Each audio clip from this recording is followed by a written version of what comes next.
This is a Swift Archway Twywell. Just going to take you around the van and show you how it operates. Front of the van you've got the jockey wheel, hitch and handbrake. We'll demonstrate these to you in person here on site. In the front locker you've got your gas regulator on the bulkhead, and you've got your 2 gas bottle tie downs in the front locker also. Should you need gas pipe work, we have that available at £15 a pipe.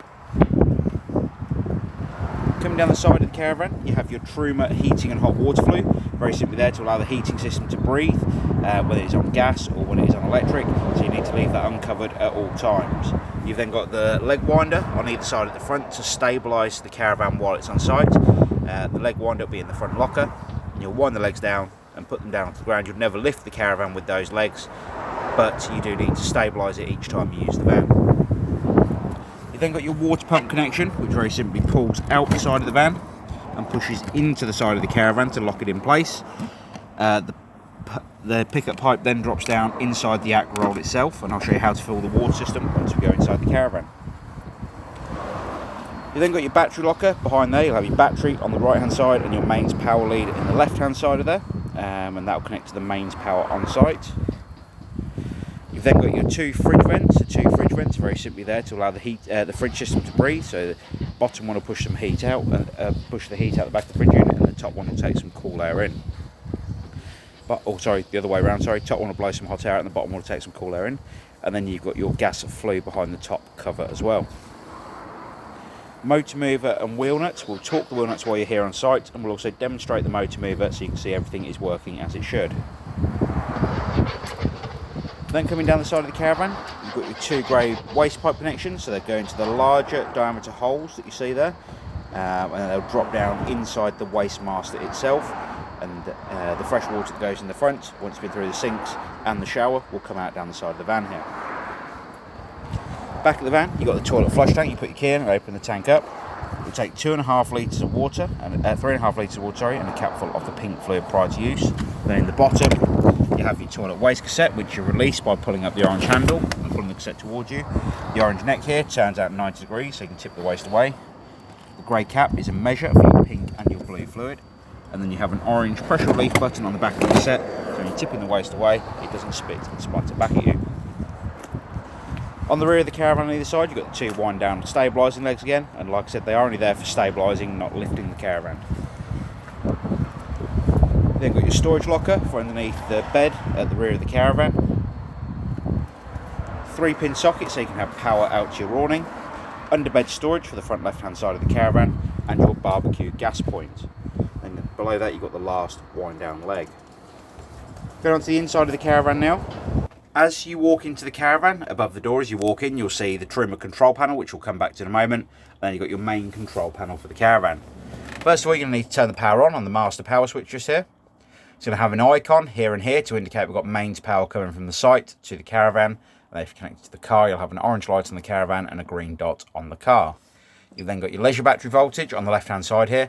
There is no leisure battery on any caravan we sell unless you buy a super starter pack with the van, or buy one individually. And then you've got your vehicle battery voltage on the right hand side, so you can see the charge rate that the battery is being charged out from the car. Below that you have your water pump switch, which I'll come back to in a moment, and then you've got your view level button on the right hand side here, which will light up either side depending on what you are connected to or what power you are using. First thing you're going to need to do when you come into the caravan is fill the water system up. So underneath the seat on the front right hand side of the van, you'll see a yellow drain down valve. That yellow drain down valve needs to be parallel with the floor prior to filling the water system up, and if you're draining the water system down, it needs to be upright and pointing towards the bottom of the seat. So like I said, parallel with the floor to fill the water system up, so as it is at the moment essentially. Once that valve's parallel with the floor, you'll be able to go to every tap on board the caravan and open them all up on the hot side of the water system. You will actually say I've already filled the water system up, but when you first turn the tap on, there'll be no water coming out of the system because you drain down the caravan after each use of the caravan. So once all them taps are open, come over to the water pump switch, hit the water pump switch button, and then the water system will start filling up. To start with, you've got air coming out the pipe work, but once you have water running out of every tap continuously on board the caravan, you can shut all of the taps back off. So once that water system is completely full, you can start warming the water on board the caravan. That's where the black control panel comes in above the door. Now this control panel is for your heating and your hot water. So to access the control panel, you need to press the central button, and it will allow you into the options for the caravan. I'm just going to wait for that to clear up so you can see it, hopefully. So on the front, on the left-hand side here, we'll spin the dial around to that symbol first. We press the central button. It will allow us to control the room temperature. So you can select the caravan option, and then you'll spin the dial around to select your internal temperature for the caravan. So for instance, if you want it at 20 degrees, you'll select the 20 degree option, and that will allow the heating inside of the caravan to warm up. If I spin the dial to the right, once we're back on this home screen, we have our water temperature control. So you press the button in, and you've either got hot water off, eco, hot, or boost. The boost option is for when you're showering on board the caravan. However, we do advise that you try and warm the water up first instead of just going straight to the boost option. And to set the water temperature, hit the central button again, and it will take you back to the home screen, and it will tell you at the top here what you've got it set to. Next option on the right hand side here is the amount of power coming into the caravan from the caravan site you're on. So you've got the option to run gas as a sole power source. If it fails to ignite on gas, it will come up with a gas warning on the screen here to indicate it has failed to ignite. Mix 1 is 1000 watts of electric and gas at the same time. Mix 2 is 2000 watts of gas and electric at the same time. Electric 1 is 1000 watts of electric coming into the caravan on its own. And electric 2 is 2000 watts of electric coming into the caravan on its own. The way you know how much electric you can have come into the caravan is by asking the site office when you arrive on your holiday, and they should be able to advise you of how much power you can run into the caravan from the caravan site you are on.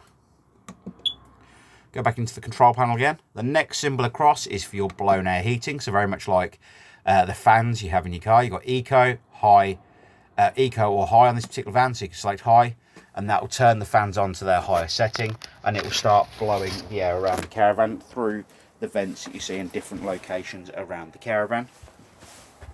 And essentially that is your heating system like you have in your car, what we call blown air heating. Above the door, we'll hit the central button again, and it will take us back into the options again for the control panel when it clears up. And down the bottom of the screen, you'll actually see these three icons. The three icons at the bottom of the screen, we do advise you read the manual that comes with the caravan for these, as if I tried to explain them in the video, it would take me around 2 to 3 hours to complete. But in them controls, essentially, you can set timers for your heating and hot water, set the clock, and go into your advanced options for the caravan. Next up, we're going to go to the fridge. The fridge is very simple to use. On the front of the fridge, you have a power switch to turn it on. So you press and hold the power button, and the fridge will come on. At the moment, as you can see, we're connected to mains power, so the fridge is operating on mains power. Press and hold the grey button on the left-hand side, just here, sorry, and it will start flashing the symbol. What you can do then is use the arrows to go right or left to select the power source you want to use. So, for instance, you've got the option to run gas. You'd press the grey button to select the gas option. Then it will start flashing the temperature lines on the right-hand side. And again, then you can use the arrows to set the temperature of the fridge. Obviously, if you want the beer and wine nice and cold, you're going to have it on the coldest setting. And to select that, you'll hit the central button. If the fridge fails to ignite on gas, it's going to flash the green pilot light here and flash the control panel to indicate it has failed to ignite, and it'll also come up with a red warning light on here, just in this where this green light is on the left hand side here. If it stays ignited, then it is going to keep the green light there. Next option you have is your 12 volt mode for when you're towing down the road. This is essentially your cool box mode for when you are towing the caravan. What this will allow you to do is you put your butter, bread, wine, milk, whatever you want to put in there essentially, and keep it cool while you're travelling so it doesn't get warm. And like I said, that will only work off the 12 volt supply from the car you are towing with. It will not work from the 12 volt supply on board the caravan. And then we'll go back over to 240 mode. And the 240 mode, obviously if you're on a site with mains power coming to the caravan, that is the power source I'd advise you use. So that's the fridge. You turn it back off, you'd press and hold the power button on the left hand side here, and it would turn the fridge back off. Up above we've got the microwave. Then we've got the hob, grill and oven. All three of those work very much like your household appliances. No differences at all there. Underneath the bed you have got storage you can access by lifting up the bed from the bottom here, and you'll be able to access that storage underneath. Going to the rear of the caravan, and the last part of the caravan we are going to go through. On the toilet you have an electric flush on top here. You have a red indicator light to let you know when the toilet waste cassette is full. The toilet seat itself actually turns for your convenience. However, when you're removing the toilet cassette from underneath the caravan, you need to make sure the toilet is in the straight on position with the back of the toilet unit. Below the toilet, you have your grey waste handle. You need to have this grey waste handle point towards the wall on the outside here to allow the toilet waste into the cassette under the van. Or when you're not using the loo, have the flap shut so no smells come back up inside the caravan.